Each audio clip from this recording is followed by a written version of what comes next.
I never imagined that a simple home maintenance issue could escalate into a full-scale war. But then again, I had underestimated Karen Matthews. It all started when I caught her standing before my cousin James's house, snapping pictures with her phone. She didn't even try to hide it, just stood there in her designer workout clothes, her manicured fingers tapping away on the screen. I stepped outside, coffee in hand, and walked up to her. Karen, what exactly are you doing? She turned, flashing that artificial smile that could cut glass. Oh, good morning. Just documenting some serious maintenance issues. I frowned. James is overseas. He's on active duty. This house has been in our family for 4 generations. Rules change, dear, she said, typing something into her phone. And deployment is no excuse for letting property values drop. That was the first time I heard about the community center initiative. I spent the afternoon going through every HOA document I could find. And there it was, hidden deep in the meeting minutes. A proposal for a brand new community center, scheduled to be built right where James's house stood.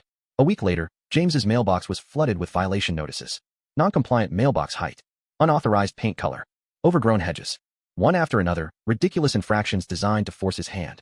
I tried to reach him, but military communications were restricted during his deployment. Meanwhile, more HOA board members started circling the property, taking notes, and whispering amongst themselves. Then came the emergency meeting notice. They scheduled it for exactly 13 days before James's return, 1 day short of the legal protection window for deployed service members under federal law. Karen had done her homework. That night, I called James's daughter, Sarah, at college. Something's wrong, I told her. I think they're planning something big. Sarah's voice shook. But Dad's supposed to be home in 2 weeks. They can't just take our house, right? I wanted to reassure her. But Karen had survived 3 lawsuits before. She knew how to work the system. I woke up to the sound of heavy machinery at 6:30 a.m. Through my window, I saw them, 3 yellow bulldozers rolling down the street. And Karen was already there, tapping away on her iPad, acting like she was directing a movie set. I sprinted outside, still in my pajamas. Stop. You can't do this. She didn't even look up. The board voted unanimously last night. Immediate demolition due to structural concerns. I shoved James's deployment documents at the crew chief. This house belongs to an active service member. It's protected under federal law. Karen sighed, flipping through a thick folder. Actually, we haven't received any tax payments for 6 months. Such a shame. We sent multiple notices. I guess they got lost in the mail to wherever your cousin is stationed. My hands were shaking as I pulled up my phone's banking app. The payments had been processed. You cashed these checks. I have proof. Karen waved her hand dismissively. Those were applied to other outstanding violations. The bulldozer engine roared to life. I called James's lawyer, pacing back and forth on the sidewalk. Pick up, pick up, pick up. The call went to voicemail. Neighbors came outside, drawn by the noise. Some just watched, but Mrs. Chun, who had lived next door for 30 years, stepped forward, phone in hand, recording everything.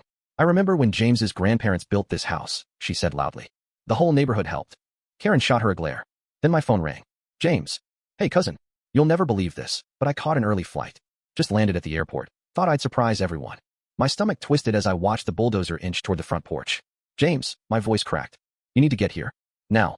James's voice sharpened. What's going on? I swallowed hard, watching the bulldozer edge closer to the porch. The HOA is demolishing your house. Karen rigged an emergency vote and claims you're behind on taxes. I have proof that you're paid up, but they're moving fast. Silence. Then James spoke, his voice firm. I'm on my way. Stall them. Easier said than done. I turned back to the scene, stepping between the lead bulldozer and the house. You touch this house, and you'll be personally liable for damages. The owner is an active duty officer, and this is a federal offense. The driver hesitated, looking at Karen. Ma'am. Karen's jaw tightened. Proceed. We have all the necessary approvals. If they want to challenge it, they can do so in court. That's when Mrs. Chin spoke up, still recording. You mean like the last lawsuit you lost? The one that cost the HOA thousands. Karen turned to face her, but the tension had already shifted. More neighbors had come outside, whispering. The bulldozer operators exchanged glances, clearly uncomfortable. They didn't sign up for a legal mess. Finally, the lead driver sighed. We're not moving without proper clearance. We'll need confirmation from city zoning. Karen's face twisted in frustration. You all are useless. She pulled out her phone and stormed off. For the moment, the house was safe. But I knew this wasn't over. James pulled up 20 minutes later in a rental car, still wearing his fatigues. The moment he stepped out, the energy shifted.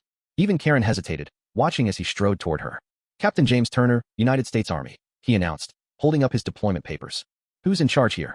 Karen recovered quickly, straightening her blouse. Oh, Captain Turner. I'm so glad you're here. We've been trying to contact you regarding several serious violations. Save it. James handed her a folder. These are my records. Taxes paid in full. No outstanding violations. And per the Service Members Civil Relief Act, you are legally prohibited from taking action against my property while I'm on deployment. Karen flipped through the documents, her expression unreadable. Then she let out a small laugh. Well, Captain, I appreciate your service, but the board already voted. The community center is happening. James smiled, a slow, dangerous smile. That's funny. he said, handing another document to Mrs. Chun. Because this is a court order. Effective immediately, all HOA actions against my property are frozen pending review. And if a single brick is touched, the HOA will be held liable for damages. Mrs. Chun grinned, holding up her phone. I just live-streamed that. I think half the town is watching. Karen's face went pale. We didn't stop there. With James back, we dug deeper into the HOA's finances. What we found was worse than we expected. Karen had been diverting funds, thousands of dollars, from the HOA budget into accounts linked to her personal consulting business. The community center initiative wasn't about improving the neighborhood. It was a cover for a sweetheart deal with a private developer. James and I took the evidence straight to the local news. Within days, the scandal exploded. Homeowners demanded a recall vote. The city launched an investigation. Under pressure, the board scheduled an emergency meeting. The meeting hall was packed. Angry homeowners filled every seat, some standing in the back. Karen sat stiffly at the front, flanked by what remained of her supporters. James took the microphone first. Ladies and gentlemen, I risked my life serving this country. I never imagined I'd have to fight for my own home against the very people who are supposed to protect it. Applause erupted. Karen's face darkened. This is a misrepresentation of the facts. Everything was done legally. Tom, our lawyer, stood next. Actually, Karen, we found discrepancies in the financial records. The money allocated for the community center mysteriously vanished into your consulting firm's accounts. Care to explain? Gasps filled the room. Karen's mouth opened and closed, but no words came out. We're calling for a vote, Mr. Lawson, another homeowner, announced. Effective immediately, we moved to remove Karen Matthews from her position as HOA president. Hand shot up. The final count wasn't even close. Karen was out. The fallout was swift. The HOA was forced to return thousands of dollars in misused fees. Karen was investigated for fraud. A new board was elected, with James serving as an advisor to ensure nothing like this ever happened again. As for the house, James and I spent the next few weeks repairing the damage. The neighborhood came together, painting, fixing the lawn, and planting new flowers. For the first time in years, there was a sense of real community. One evening, as the sun set, James stood on the porch, looking out at the peaceful street. You know, I fight for freedom overseas. I never thought I'd have to fight for it in my own backyard. I clapped him on the back. At least this time we won. He nodded. Yeah, we did.